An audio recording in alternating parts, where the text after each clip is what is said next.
장애물은 성공의 조건. 장애물은 성공의 조건. 이 말은 참 좋지만 장애물을 맞이하였을 때 고난과 힘듦은 이루 말할 수가 없을 것이다. 장애물을 어떻게 잘 극복하느냐가 성공의 중요한 요인이다. 우리는 장애물을 뛰어넘었을 때 한 계단 성장하게 되고 그런 성장이 모여서 성공의 단열매를 얻을 수 있다. 장애물을 뛰어넘기 위해서 부단한 노력을 하고 인내할 때 우리는 성장하게 된다. 존 맥스웰의 명언 중 독수리가 더 빨리, 더 쉽게 날려 할 때 가장 큰 장애물은 공기라고 한다. 공기를 잘 극복해야지만 더 빨리, 더 쉽게 날 수가 있는 것이다.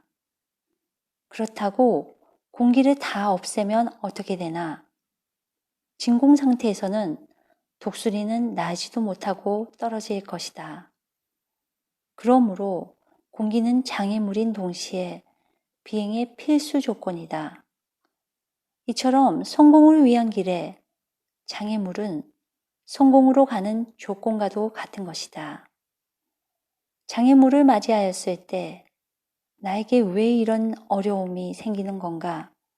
나는 왜 이러지? 라는 부정적인 생각을 할 때는 그 장애물을 넘을 수가 없다.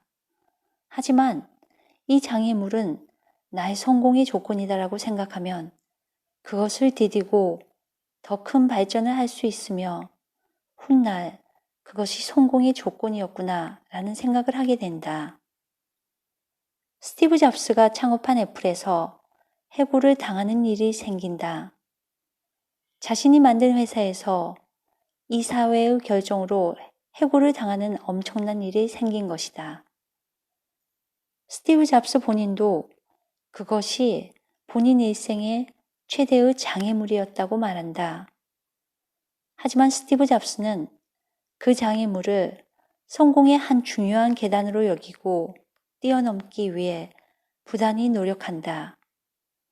그리고 그때 가장 창의적이었다고도 말했다. 그렇다. 장애물은 성공으로 가는 길을 막는 방해물이 아닌 그 성공으로 가는 조건이다라고 생각할 필요가 있는 것이다. 그러나 이런 장애물을 극복할 때는 엄청난 에너지와 노력이 필요하다. 존 맥스웰은 또 이렇게 말한다. 모든 인간은 너무나도 귀한 씨앗을 가지고 있는데 그 씨앗을 싹트게 하고 성장하게 하는 것이 중요하다고. 그렇게 성장하게 되면 자부심과 자존감이 커지고 마침내 성공의 반열에 오를 수 있다고. 자신이 가지고 있는 이 귀한 씨앗을 싹트게 하고 성장하게 하는 물이 바로 자신에 대한 믿음과 신념이라고 존 맥스웰은 말하고 있다. 이처럼 장애물을 맞이하였을 때 자신에 대한 강한 신념을 가지게 되면 그 어떠한 장애물도 성공의 조건으로 받아들이게 되고 그것을 극복하여 성장하고 더 큰 성공을 맞이하게 된다. 즉, 장애물은 성공의 조건이다.